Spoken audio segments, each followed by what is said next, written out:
How's it going, everybody? I'm Sam Lee, reading for writer Joey Marrazzo, and welcome to Gaming Instincts. Xbox has a lot of incredible franchises that cover a variety of genres.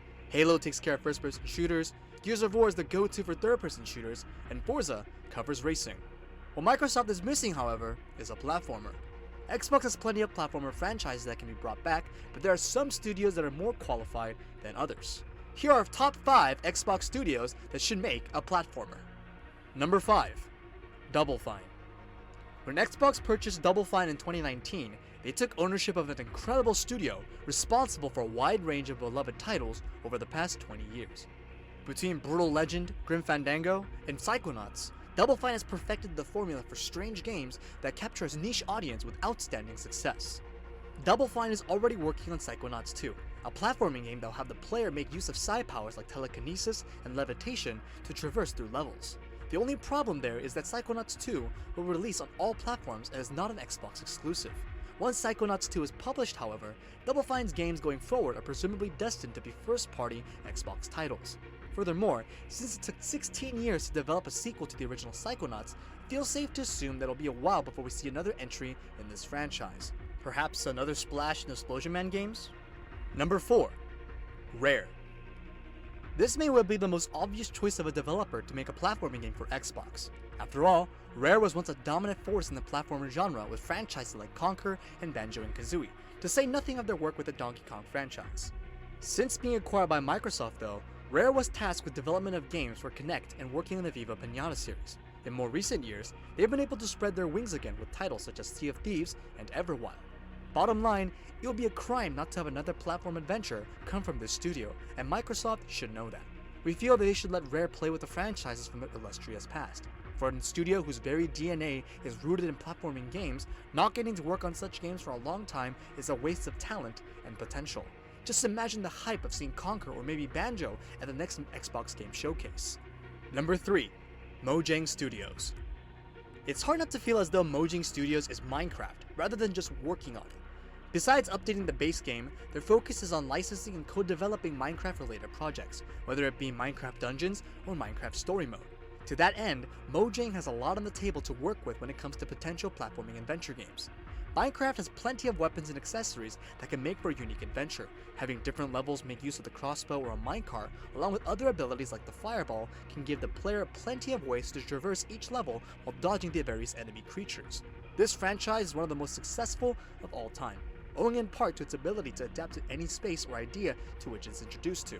Any inclusion of Minecraft brand in a gaming genre or any other property has the distinct potential to be a great success. Number 2. Compulsion Games. In the past, Compulsion Games has developed Contrast and We Happy Few, the latter of which took place in a cheerful dystopia in 1960s London. Compulsion Games should create a brand new IP that take the same concept of the dystopian world from We Happy Few, but structure it as a platforming adventure. The franchise doesn't have to be like Mario or Sonic, but instead be able to set itself apart from the traditional platformer environments and give players something completely different.